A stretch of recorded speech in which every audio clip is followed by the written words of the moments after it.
네, 오늘은 요한일서 1장으로 말씀 전하도록 하겠습니다. 요한일서의 목적은요, 이후에 나오는 5장 13절에 기록하고 있는데요. 네, 여기서 알 수 있는 사실이 두 가지인데, 첫째가 수신자가 하나님의 아들의 이름을 믿는 너에게 기록했다라는 것이었고요. 두 번째가 그 편지의 이유가 영생이 있음을 알게 하려 한다라고 목적을 분명하게 밝히고 있는 것이죠. 요한일서가 쓰여진 시기가 언제인가 하면 1차 기독교 박해 이후의 시기고, 또 12사도 중에 요한 사도만 유일하게 생존해 있었던 시기이기도 합니다. 그러면 그때는 이미 영향력 있는 유대인들은 그다지 많이 생존하지 않았을 때다, 이렇게 생각하면 될 것 같습니다. 그리고 요한일서 2서 3서와 또 요한복음에서 경계하고 있는 것은 할레파 유대인이 아니라 영지주의 이단에 대한 것들이 더 많았었습니다. 그래서 요한복음에서 요한서신까지 이제 보면요, 예수님이 말씀이 육신이 되셨다라는 말씀이 강조되어지게 되고, 예수 그리스도께서 육체로 임함을 부인하는 자가 적그리스도다라고 말을 하고 있는 것입니다. 현대의 신천지와 같은 모습인 것이죠. 신천지 같은 경우가 예수님께서 이 땅에 육체적으로 임하게 될 것이다라고 재림하는 것에 대해서 이제 배격하고 있는데, 그와 마찬가지로 예수님께서 초림 당시에 육체적으로 임하였던 것 자체가 아니다라고 얘기했던 것이 영지주의의 모습이었던 것입니다. 이는 하나님이 사람이 될 수 없다고 보는 헬라 철학식의 해석이 있었던 것을 배격하는 것이고요. 심지어 예수님의 십자가의 죽음마저도 예수님께서 이 땅에 있을 때 유령 같은 존재였을 뿐 실제로 육체를 갖고 있지 않았다라고 이렇게 주장했던 것은요, 가연설이라고 불리는데, 이런 이상한 논리를 만들어서 부인하려고 했던 이 사람들에게 예수님의 십자가의 죽음은 실제로 있었고, 기독교의 복음은 십자가의 죽으심에 의해서 중심이 된다, 이런 것을 밝히고 있는 것이죠. 그리고 이러한 영지주의자들이 소위 말하는 그노시스, 그러니까 그들만 신령한 지식이다라고 부르는 것에 대해서, 그것은 가짜 지식이고 진정한 지식은 태초부터 있는 생명의 말씀에 관하여 듣고 눈으로 보고 주목한 본 사람이 사도 요한이다라고 증언해주고 있는 것입니다. 진정한 지식은 내가 이미 만나봤는데 무슨 소리를 하고 있느냐, 실제로 눈으로 봤고 만져보기까지 했다라고 기록을 하고 있는 것입니다. 그것이 오늘 본문 1절에 기록하고 있는데요, 우리 1절 말씀 같이 함께 읽어보도록 하겠습니다. 태초부터 있는 생명의 말씀에 관하여는 우리가 들은 바요 눈으로 본 바요 자세히 보고 우리의 손으로 만진 바라. 아멘. 근데 영지주의의 가짜 지식은 실존하지 않지만, 그러나 우리 예수님은 실존하신다라고 분명히 밝히면서 시작하려고 이 태초부터 있는 생명의 말씀에 관하여 이렇게 기록하며 나아가고 있는 것입니다. 그리고 2절에 보면요, 그 생명은 아버지와 함께 계시다가 우리에게 나타난 바 되었다라고 합니다. 그리고 나서 이제 중요한 개념이 나타나는데, 바로 사귐이란 단어입니다. 오늘 1장에만 3절과 6절, 7절에 걸쳐서 4번씩이나 등장하는 내용인데요, 이 사귐이라는 단어는요, 우리가 잘 아는 헬라어 코이노니아, 이런 단어를 사용하고 있습니다. 그리고 이 사귐은요, 너와 내가 상관이 있는가 없는가로 나뉘어지게 된다는 것이죠. 나와 상관 있는 사람이 기쁘면요, 나도 기쁘게 되어 있습니다. 나와 상관 있는 사람이 슬픈 일을 당하면 나도 슬프게 되어 있는 것이죠. 가족의 경우가 그렇죠.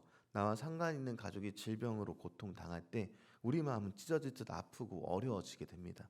그러나 반대로 내 가족 중 상을 받거나 누군가로 인해서 칭찬을 받게 될 때 내가 다 뿌듯해지는 것을 느끼게 되는 것이죠. 이것이 바로 코이노니아의 기본 원리입니다. 그냥 성도가 만나서 밥 먹고 놀았다가 아니라 교제를 포함하는 일들, 그것도 그냥 교제가 아닌 깊은 교제를 포함한 일들이 바로 코이노니아 사귐으로 보는 것이죠. 오늘 본문 3절에 요한은요, 나와 이 말씀을 듣는 너에게 이를 전달한 이유가 무엇인가 하고 알려주는데, 사귐이 있게 하려고 이렇게 기록하고 있는 것입니다. 그런데 이 사귐은 그냥 코이노니아가 아니라 예수님과 더불어 누림인 사귐인 것입니다. 이 더불어 누림이 은혜이다라는 것이죠. 그냥 나와 너 사이의 만남이 아니라 예수님 안에서 함께하는 더불어 누림이다라는 것이죠. 오병이어 사건을 기록해 보겠습니다. 유리 방황하는 목자 없는 양 같았던 그런 모습의 유대인들을 보신 예수님은요, 긍휼의 눈으로 그 무리들을 보셨고, 그들과 함께 하시면서 가르치셨고, 생명의 양식인 만나를 떠올리게 하시면서 떡과 고기를 나눠 주셨습니다. 그렇게 소망 없는 유대인들의 모습 가운데 소망 그 자체이신 주님이 함께 하셨던 것이 코이노니아인 것이죠. 구약으로 넘어가 보면요, 사드락과 메삭과 아벳느고라는 인물들이 황제 숭배를 거절했을 때 풀무불의 화형에 당할 위기에 처했을 때도 성경의 그 기록에는 그 셋 외에 한 사람이 더 보이더라라고 기록합니다. 주님과의 더불어 누림은요, 소망 없음 상태에 있는 사람들이 소망을 얻게 되는 것이 주님과 함께 더불어 누림으로 인한 코이노니아가 되는 것입니다. 그냥 나와 다른 사람만 있다면 이는 코이노니아가 되지 않습니다. 이곳에 예수님이 함께 하셔서 더불어 누리게 될 때 코이노니아가 되며 우리에게 소망이 생겨난다는 것이죠. 그리고 나서 4절입니다.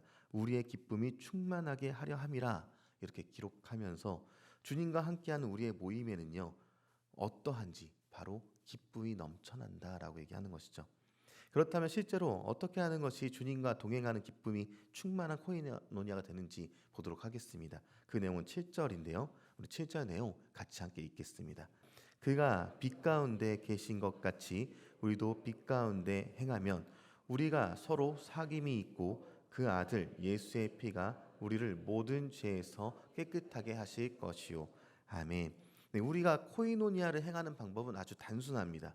하나님의 빛 가운데, 그러니까 하나님이 빛 가운데 계신 것처럼 우리도 빛 가운데 행하면 우리에게 사귐이 있다, 이렇게 얘기하는 것이죠. 빛 가운데 행함은요, 결국 삶에 대한 이야기를 하고 있는 것입니다. 그리고 5절의 근거에서 보면요, 하나님이 빛이시며 어둠이 조금도 없는 빛이시다라고 얘기하고 있죠. 그럼 어둠이 없는 빛이신 하나님 안에서 행하려면 우리에게도 어둠인 죄가 조금도 없어야 할 것입니다. 그래서 오늘 본문은요, 자복함이 얼마나 중요한지에 대해서 설명해 주는데요. 죄에 대한 자복함 없이는 하나님 앞에 나아갈 수 없다라고 얘기하는 것입니다. 우리의 코이노니아의 시작은요, 죄를 자복하면서부터 시작이 됩니다. 그리고 이 죄를 자복하면요, 하나님께서 주신 방법인 예수님을 통해서만 씻김으로 가능해진다라는 것이죠. 사람은 저마다 행복을 추구하며 살아갑니다. 그런데 진정한 행복은요, 하나님과의 동행에서 시작이 되며 그를 위해 빛 가운데 행하는 첫 단추인 죄를 자복하고 예수님을 의지함이 우리에게 있어야 한다는 것이 오늘 1장의 내용입니다. 죄를 자백하면요, 자복하고 나아가면 분명히 우리 주님은요, 우리 죄를 사하시고 모든 불의에서 벗어나게 해 주시는 분이십니다. 그래서 이제 저와 여러분에게 권면합니다. 성도의 교제, 이 코이노니아를 사모하시기 바랍니다. 이 교제는요, 그냥 모임이 아니라 예수님이 주신 은혜를 가지고 함께 나누는 서로에게 상관이 있는 모임입니다. 예수님의 은혜가 아니면요, 우리는 서로에게 상관없는 남일 뿐이지만 주님이 우리를 사귐 있게 하셨고요, 그 사귐으로 하나님을 사랑하고 또 세상을 사랑하도록 하는 기쁨을 주셨습니다. 예수님 안에 우리가 함께하게 될 때 이제는 서로를 통해서 기쁨과 또 슬픔도 같이 나누며 주님 안에서 더불어 함께하면서 그 함께함을 통하여서 점점 더 기쁨이 충만해지는 코이노니아가 될 것입니다. 그래서 이 기쁨이 충만해서 오늘의 코이노니아로 기쁨을 갖게 되는 저 여러분이 되길 소망합니다.